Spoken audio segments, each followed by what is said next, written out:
En el nombre del Padre, y del Hijo, y del Espíritu Santo. Amén. Vamos ahora a acompañar a Jesús en su último camino, el camino de la cruz, el Vía Crucis, que eso es lo que quiere decir, camino de la cruz. Camino de la cruz ocurre desde la fortaleza Antonia o Pretorio de Pilatos hasta el Gólgota. Son alrededor de 700 metros, 800 metros. Se hace el Vía Crucis todavía hoy día por esos lugares. Están las distintas estaciones del Vía Crucis.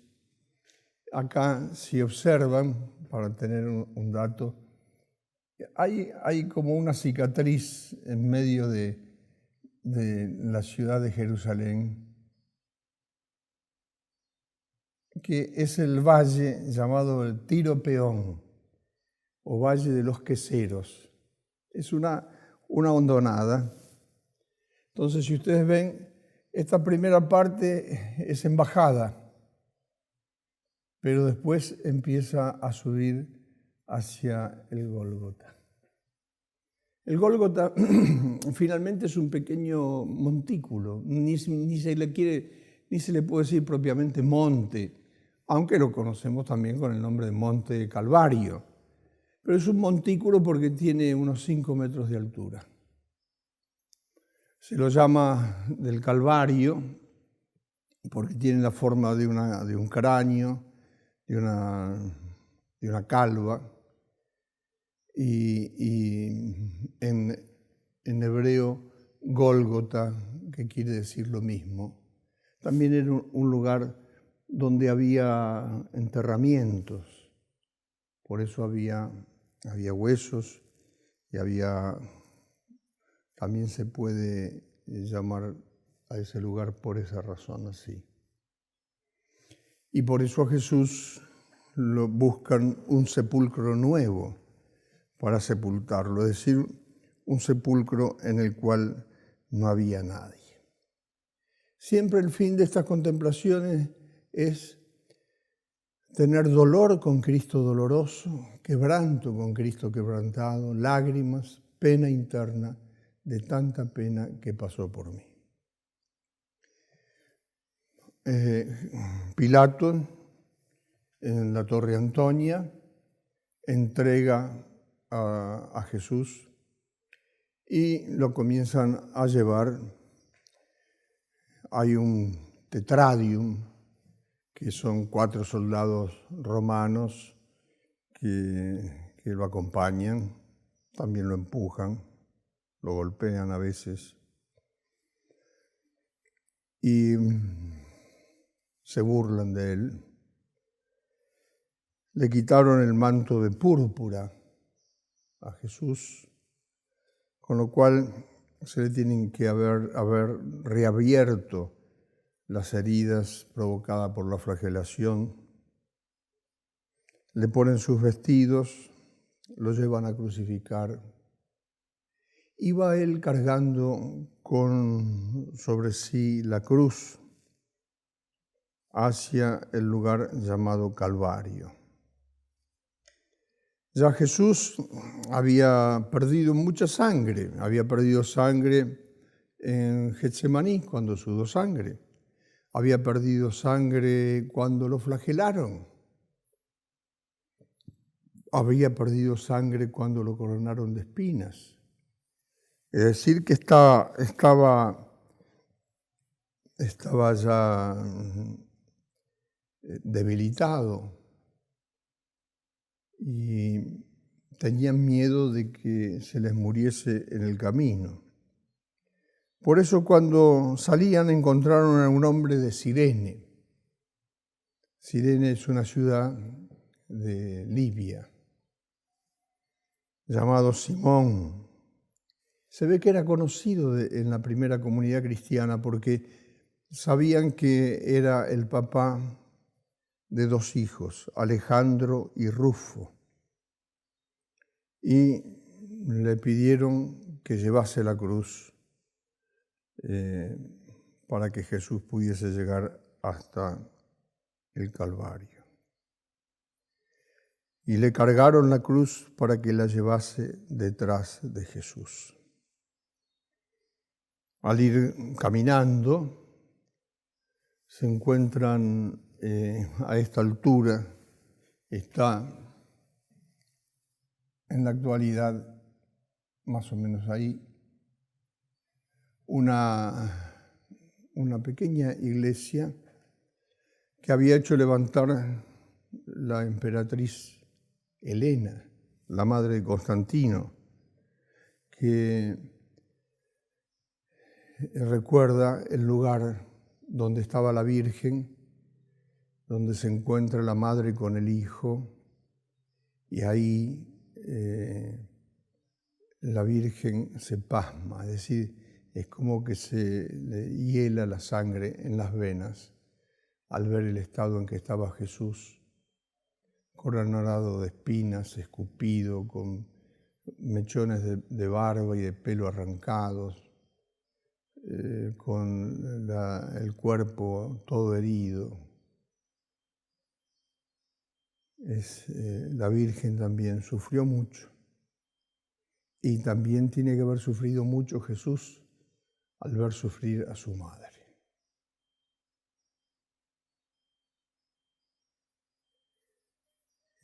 Siguen por ese camino y Jesús tropieza una vez y se cae, lo levantan, sigue caminando, segunda vez se cae, tercera vez, un poco más adelante también se cae. Le seguía una muchedumbre de pueblo y de mujeres que se lamentaban y lloraban al verlo cómo lo habían convertido en un guiñapo humano. Vuelto hacia ella, Jesús dijo: hijas de Jerusalén, no lloréis por mí, llorad más bien por vosotras mismas y por vuestros hijos. Porque van a venir días en los que se dirá: dichosos las estériles y las entrañas que no engendraron y los pechos que no criaron. Entonces se pondrán a decir a las montañas: caed sobre nosotros, y a los callados: sepultadnos. Porque si en el leño verde se hace esto, ¿qué sucederá en el seco? Jesús habla para consolar a las mujeres y le hace la profecía de lo que va a ocurrir. Y eso va a ocurrir en Jerusalén en el año 70, cuando Tito, emperador romano, después pone asedio a la ciudad y la destruye, no queda piedra sobre piedra.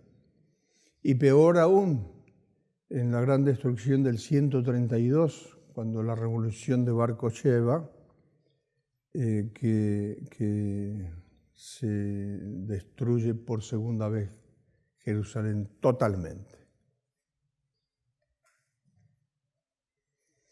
También llevaban junto con Jesús a otros 2 malhechores para ser ajusticiados con él.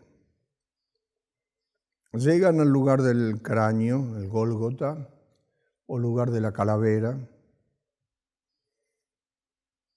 y le daban a beber vino mirrado, es decir, vino mezclado con hiel, que era algo narcótico, como para que no sufriese tanto.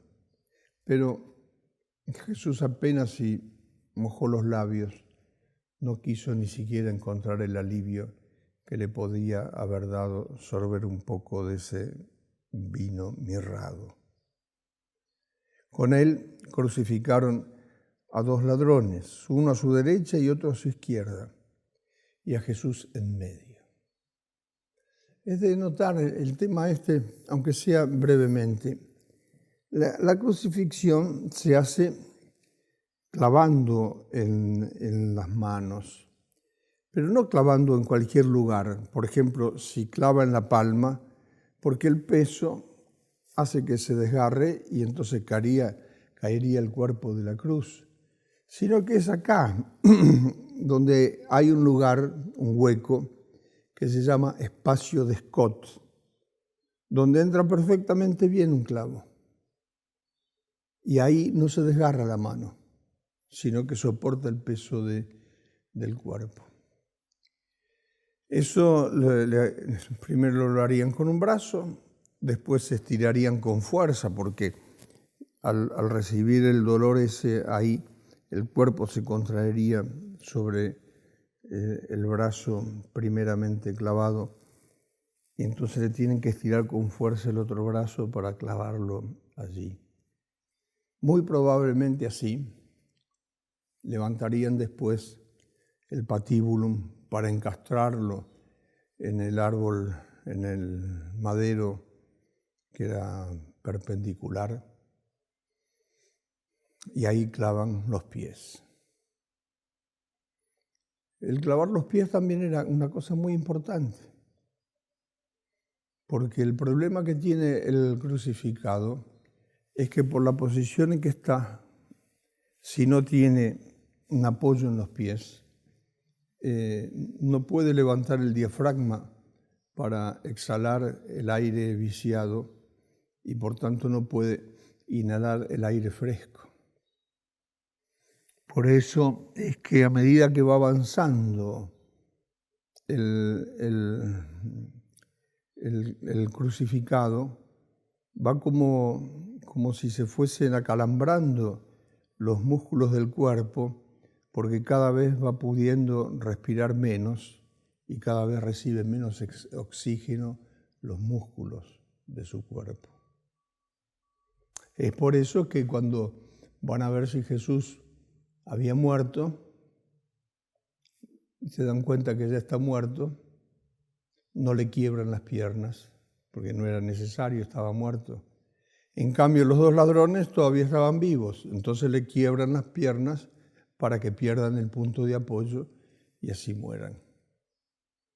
Con todo, con Jesús, como para certificar la muerte, un soldado, según la tradición longinos, le atraviesa el corazón con una lanza.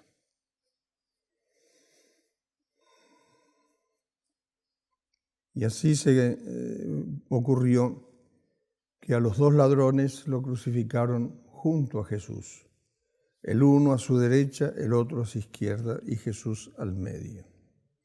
Y se cumplió la escritura que dice, fue contado entre los malhechores. Y allí Jesús va a decir su primera palabra en la cruz. Para decir la primera palabra, como para decir las otras palabras, tiene que pararse sobre el clavo de los pies, lo cual le produce un gran dolor para tomar aire y entonces poder emitir el aire y con el sonido. ¿Y qué va a hacer Jesús? Va a pedir perdón por los que lo están ajusticiando.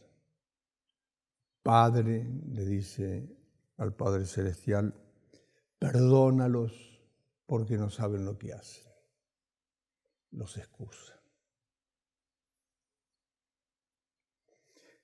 También hay que decir que tenían la costumbre de colocar un título en la cruz. El título era como la causa por la cual lo crucificaban, como vemos acá, INRI, que son las primeras letras de la causa en latín, Jesús y Nazarenum, Nazareno, Rex, Rey Iudeorum, Rey de los judíos. Ese título no estaba así, con las iniciales, sino que estaba completo escrito. Y no solamente en latín, sino que estaba también en griego y en hebreo.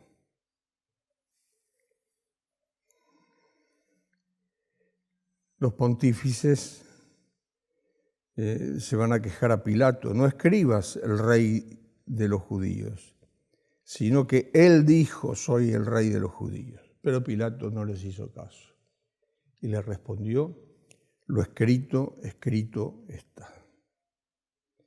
Mientras tanto, los soldados que para crucificarlo a Jesús lo habían desnudado, tomaron sus vestidos e hicieron 4 partes, una para cada soldado. Por eso se sabe que había un tetradium, o sea, 4 soldados. Se reparten en 4 partes los vestidos de Jesús.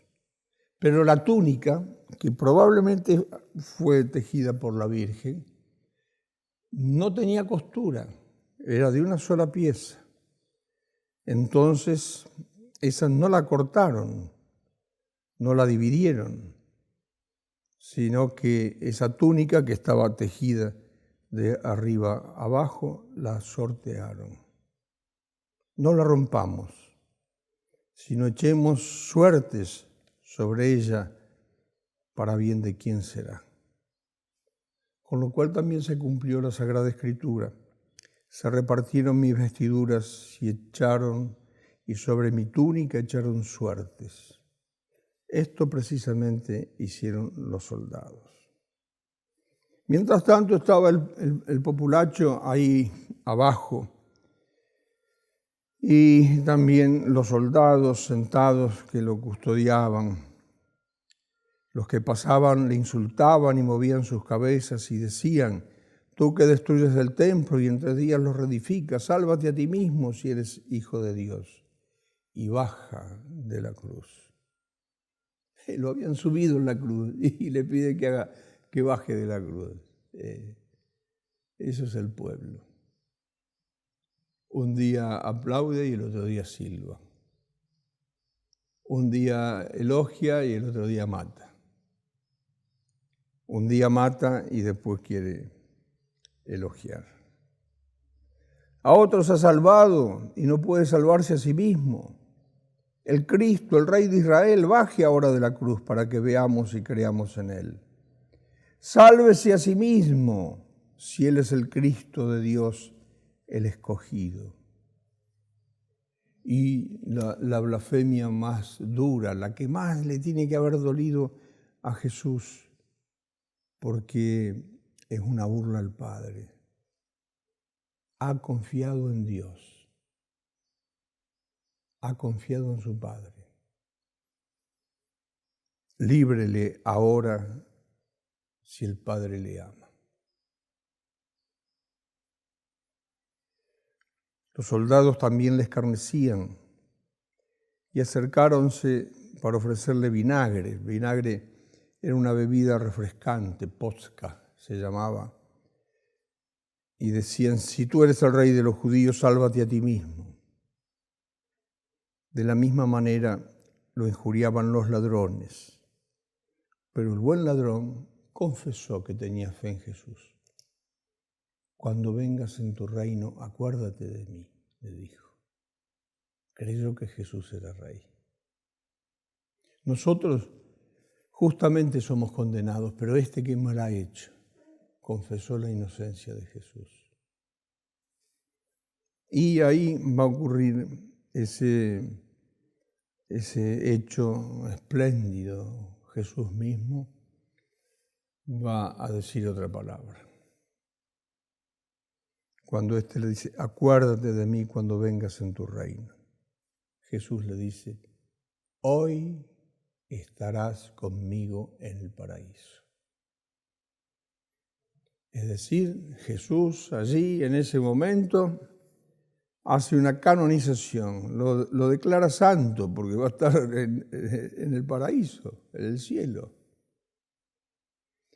Y le da la absolución de sus pecados y le hizo ganar indulgencia plenaria, porque no pasó por el purgatorio. Estaba ahí al pie de la cruz también la Virgen y su hermana, la hermana de su madre, María de Cleofás, María Magdalena, y estaba también San Juan. Entonces Jesús, viendo a su madre y a Juan, le dice: mujer, he ahí a tu hijo. Y a Juan le dice: hijo, he ahí a tu madre. Desde aquel momento San Juan tomó a la Virgen consigo y la cuidó siempre. Y lo interesante de esto es que Jesús en ese momento no se entregó a la Virgen por madre, porque en la persona de Juan estamos representados todos nosotros. Eso nunca debemos olvidar. En el primer Viernes Santo de la historia, Jesús no se entregó como madre a su madre.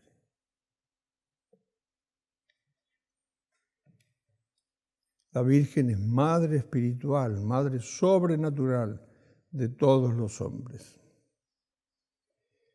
Y finalmente ya Jesús, muy debilitado, hacia la hora de sexta, cuando ocurre un fenómeno que las tinieblas cubren la tierra porque se eclipsó el sol, exclamó con fuerte voz y dijo esas palabras tan misteriosas en lengua materna, en arameo: Eloí, Eloí, lama sabactani.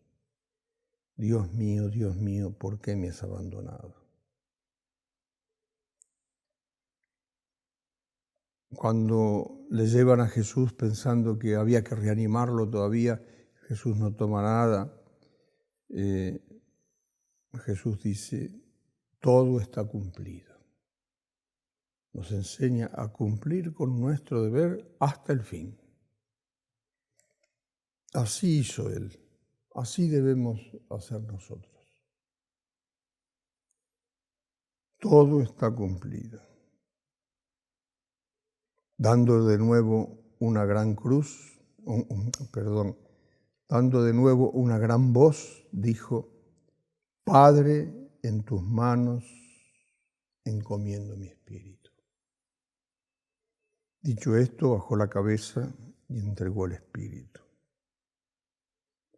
En ese momento ocurren varios fenómenos. El velo del templo se rasgó en dos, por medio, de arriba abajo. Tembló la tierra, las rocas se partieron. Se abrieron sepulcros y resucitaron muchos cuerpos de santos que habían muerto.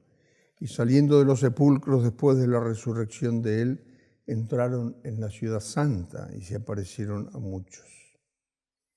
Al ver esto, el centurión, el que era el jefe del tetradium, que estaba frente a él, viendo lo sucedido, glorificó a Dios diciendo: verdaderamente este hombre es justo, era hijo de Dios.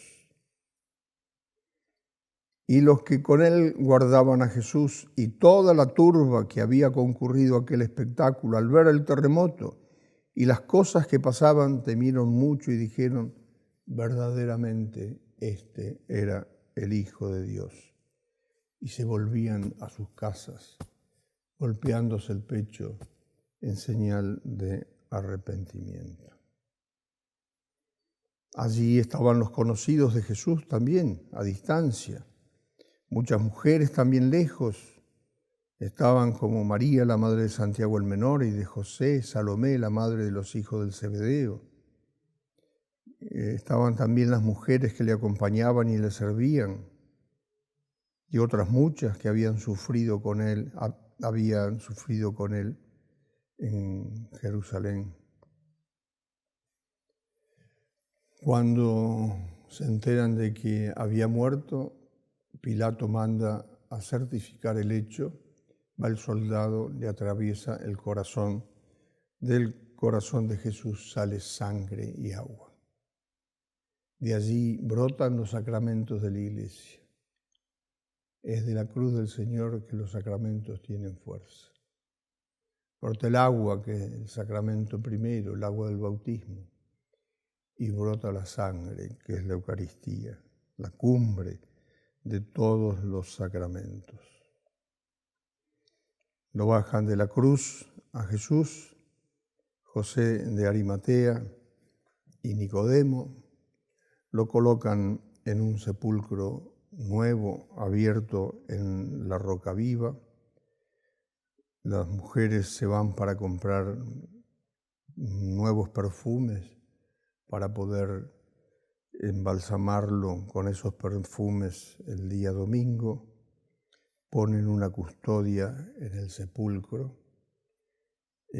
temiendo de que lo robasen el cuerpo, y los soldados estaban allí en el sepulcro que había sido sellada la piedra que corría delante de la puerta del sepulcro para que nadie pudiese entrar, estaba sellada, y así el Hijo de Dios, aquel por quien fueron hechas todas las cosas, fue enterrado en una tumba nueva.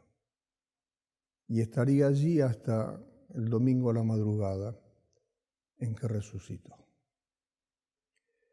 Sigamos a Jesús en su pasión. Todo eso lo pasó por nosotros.